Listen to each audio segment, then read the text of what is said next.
উপস্থিত সম্মানিত মুআজ্জাজ মুসলিমবৃন্দ, আসসালামু আলাইকুম ওয়া রাহমাতুল্লাহি তাআলা ওয়া বারাকাতুহু।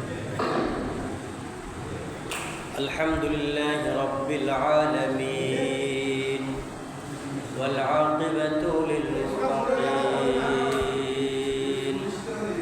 ওয়াসসালাতু ওয়াসসালামু আলা সাইয়্যিদিল মুরসালিন ওয়া আলা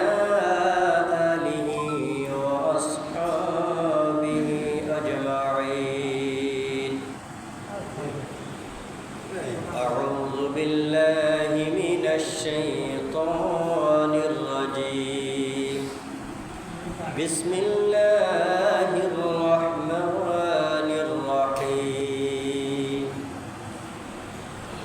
يا أيها الذين آمنوا إذا نودي للصلاة من يوم الجمعة فاسعوا إلى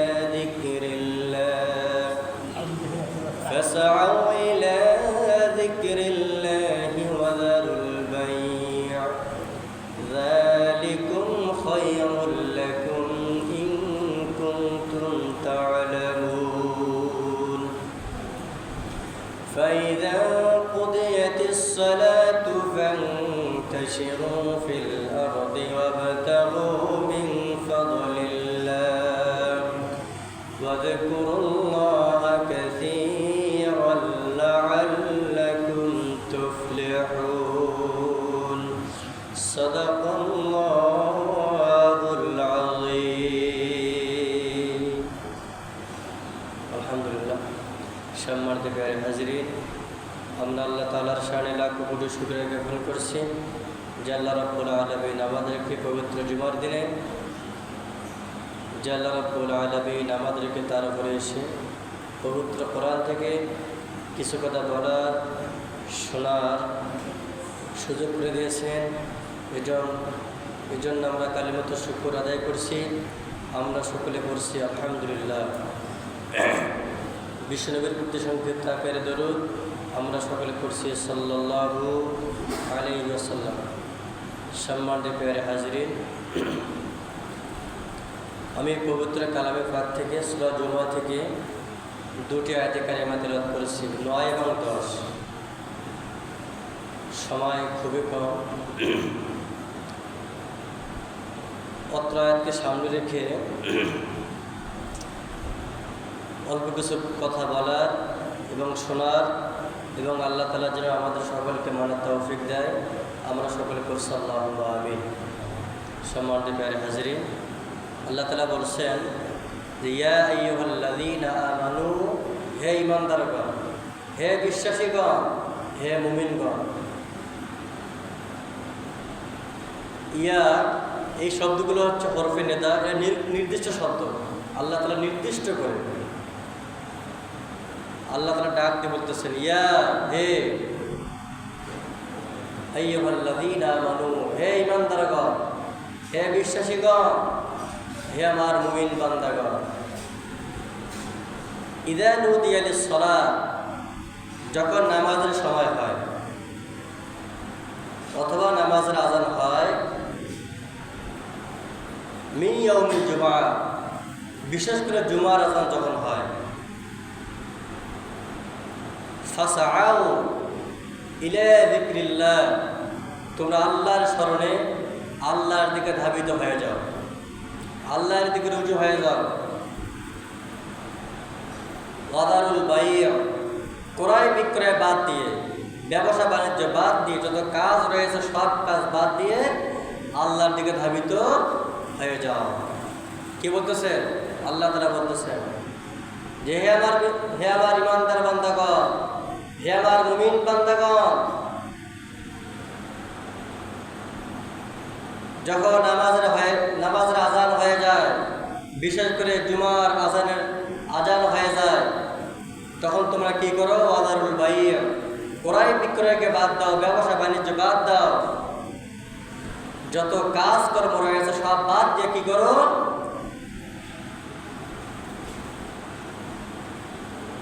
আল্লাহর দিকে ধাবিত হয়ে যাও।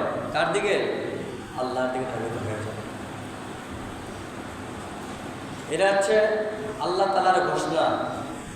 আমাদেরকে আহ্বান করতেছেন, ডাকতেছেন।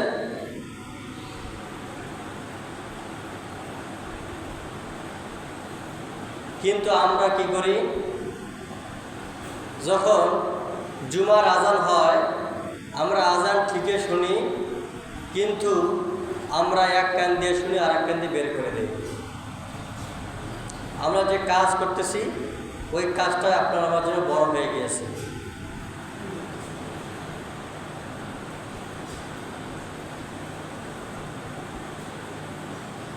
আমরা জুমার দিনকে আমরা প্রাধান্য দেই না, জুমার দিনকে আমরা সম্মান দেই না। সাহাবা আজমাইনদের জীবনী পড়বেন, পড়ে দেখবেন সাহাবা আজমাইন তারা সবার আগে জুমায় যাওয়ার জন্য ছুটাছুটি করতেন, প্রতিযোগিতা করতেন, সবার আগে যেতেন। কারণ সবার আগে গেলে একটা বিশেষ সওয়াব রয়েছে, বলি সুবহানাল্লাহ, বিশেষ সওয়াব রয়েছে। কি সওয়াব? সবার আগে যে জুমায় উপস্থিত হবে তার আমলনামে আল্লাহ রাব্বুল আলামিন একটা উট কুরবানির সওয়াব দান করবেন, বলি সুবহানাল্লাহ। এজন্য সাহাবা আজমাইন তারা জুমার আজান হলে প্রতিযোগিতা করতেন, ছুটাছুটি করতেন, সবার আগে যাওয়ার জন্য চেষ্টা করতেন। তারা আগাম প্রস্তুতি নিতেন। আর আমরা প্রস্তুতি নেই যখন আজান হয়, তারপর প্রস্তুতি নেই, ঠিক কিনা? না, আসলে এটা ঠিক নয়। জুমার দিনকে সম্মান করে, জুমার দিনকে মহাব্বত করে, ভালোবেসে আগাম প্রস্তুতি আমাদেরকে নিতে হবে।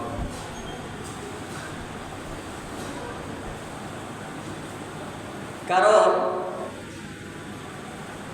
এক জুমা থেকে আর এক জুমার একটা ফজিলত রয়েছে।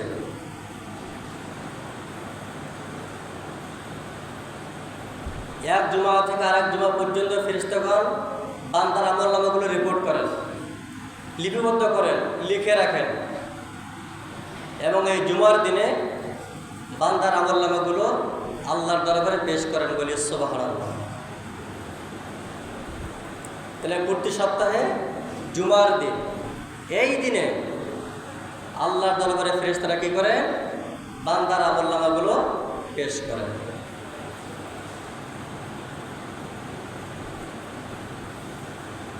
দেখবেন যদি কোনো বিশেষ কাজ থাকে, দিনের মধ্যে বিশেষ কাজ থাকে, তাহলে দেখবেন সমস্ত কাজ ফেল দিয়া, সমস্ত কাজ বাদ দিয়া, সমস্ত কাজ পিছনে ফেলে ওই কাজের দিকে দৌড়ায়, দৌড়াই না? তখন আমরা সময়কে মূল্য দেই যে যদি আমি এই সময় উপস্থিত না হয় তাহলে হয়তোবা আমার এই কাজটা কার্যকর নাও হতে পারে। এই জন্য আমরা কি করি? টেনশনে ভুগি,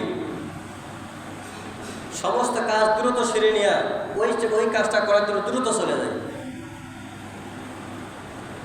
কিন্তু আমরা কি একবার ভাবছি যে আজকে জুমার দিনে আল্লাহর দরবারে আমলনামা পেশ করা হবে, আমি কি এমন আমল করলাম, আজকে যে আমলগুলো আমার আল্লাহর দরবারে পেশ করা হবে, তাহলে আজকের দিনটাকে আমরা কতটুকু সম্মান দিয়েছি?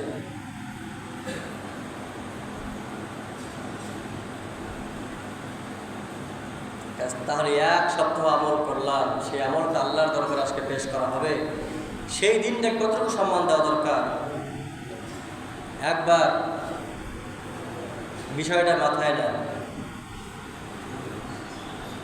আরো হাদিস শরীফে আসছে যে কিয়ামতের ময়দানে একটা বাজার থাকবে,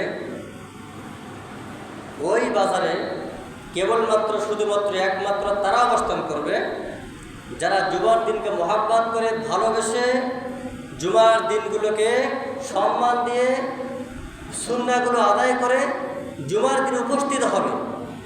ওই বাজারে তারা থাকবে, বলি সুবহানাল্লাহ। ওটা এমন একটা বাজার, জান্নাতি বাজার, যে বাজারে শুধু নিয়ামত আর নিয়ামত। ওই নিয়ামত ভোগ করার দরকার আছে না? নাই, দরকার আছে। কাজেই আমরা জুমার দিনকে বেশি বেশি করে প্রাধান্য দেব।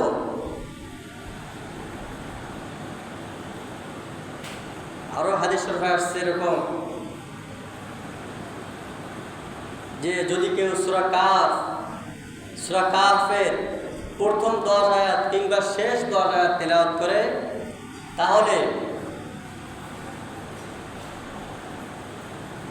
ফিতনার আশঙ্কা থাকবে না।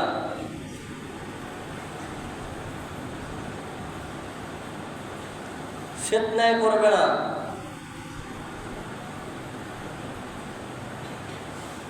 কুফরি মতভেদ আপনাকে দর্শন করতে পারবে না, আপনাকে আঘাত করতে পারবে না।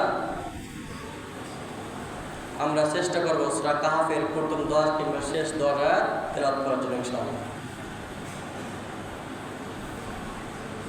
সম্মানিত প্যারে হাজির, কাজে আমি বলবো এই জুমার দিনের যদি বিশেষ ফজিলত রয়েছে যে প্রথমে আসলে কুরবানির সওয়াব, এরপর যে জুমার দিনকে বেশি মহব্বত করবে, ভালোবাসবে, আল্লাহ রাব্বুল আলামিন কিয়ামতের ময়দানে জান্নাতে বাজার থাকবে, সেই বাজারে তারা অবস্থান করবে বলে সুবহানাল্লাহ। যদি এই নিয়ামতগুলো এই দিনে হয় তাহলে আমরা এই দিনকে কেন সম্মান করব না? আমরা কেন প্রাধান্য দেব না? কেন আমল করব না? আমরা কেন ছুটাছুটি করব না? বলা হয়েছে যে আকস্মিকভাবে সাআত ব্যবহার করা হয়েছে পবিত্র কোরআনে, যে আকস্মিকভাবে যখন কিয়ামত চলে আসবে, হাসরের দিন চলে আসবে, ওই হাসরের মাঠে আল্লাহ রাব্বুল আলামিন জাহান্নামকে উপস্থিত করবেন এবং যে জাহান্নামের কথা পবিত্র কোরআনে রয়েছে সেই জাহান্নাম হাসরের ময়দানে উপস্থিত করাবেন। যার আমল নামার পাল্লা হালকা হয়ে যাবে, যার ঈমান হালকা হয়ে যাবে, যার মুসলমানিত্ব হালকা হয়ে যাবে, যার চরিত্র আদর্শ হালকা হয়ে যাবে, তাদের আমল নামার পাল্লা কি হবে? হালকা হয়ে যাবে। তখন আল্লাহ রাব্বুল আলামিন তাদেরকে কি করবেন? বলবেন যে তোমাদের জন্য এই জাহান্নামকে প্রস্তুত করা হয়েছে, অতএব তোমরা এই জাহান্নামে চলে যাও, বলি নাউযুবিল্লাহ। সম্মানিত হাজিরিন, কাজে আমাদের ঈমানকে হালকা করা যাবে না, আমাদের মুসলমানিত্বকে হালকা করা যাবে না, আমাদের আমলগুলোকে হালকা করা যাবে না। স্বাবলম্বী করতে হবে, শক্তিশালী করতে হবে। আমি যে নামাজ পড়ি যাতে করে আমার দ্বারা এক অক্ষ নামাজ ছুটে না যায়।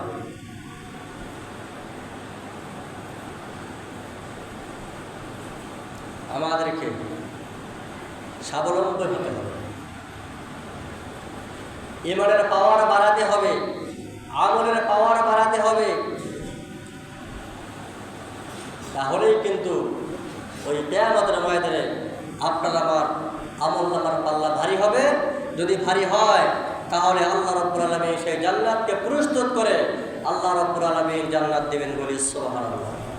কেমন জান্নাত?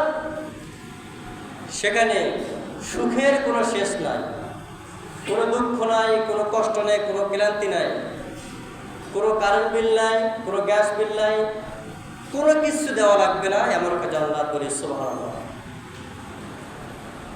সেই জান্নাতে আমরা সকলেই যেতে চাই। যদি যাইতে চাই তাহলে আমাদের কি করতে হবে? প্রত্যেকটা জুমাকে সম্মান দিতে হবে এবং এক জুমা থেকে আরেক জুমা পর্যন্ত আমাদের আমলগুলো শক্তিশালী করতে হবে, ঈমানের পাওয়ারকে বাড়াতে হবে, আমলের পাওয়ারকে বাড়াতে হবে, বেশি বেশি করে আমল করতে হবে, নফল নামাজ বেশি বেশি করে পড়তে হবে।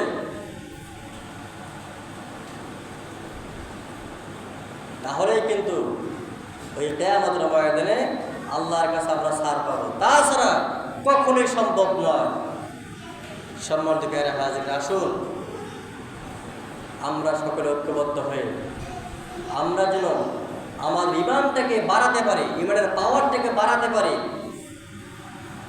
বিশেষ করে জুমার দিনকে সম্মান দেবো, প্রাধান্য দেবো, সবার আগে আসার চেষ্টা করব এবং এক জুমা থেকে আর এক জুমা পর্যন্ত আমরা বেশি বেশি করে আমল করব। নফল নামাজ, কোরআন তেলাওয়াত, বিশেষ করে 5 ওয়াক্ত নামাজ আমরা জামাতের সাথে আদায় করার চেষ্টা করবো ইনশাআল্লাহ। আল্লাহ রাব্বুল আলামিন আমাদের সকলকে বোঝার আমল করার তৌফিক দান করুন, আমিন। ওয়া আখিরু দাওয়ানা আলহামদুলিল্লাহি রাব্বিল আলামিন। আসসালামু আলাইকুম ওয়া রাহমাতুল্লাহি ওয়া বারাকাতুহু। যারা সুন্নাত করেন ইনশাআল্লাহ।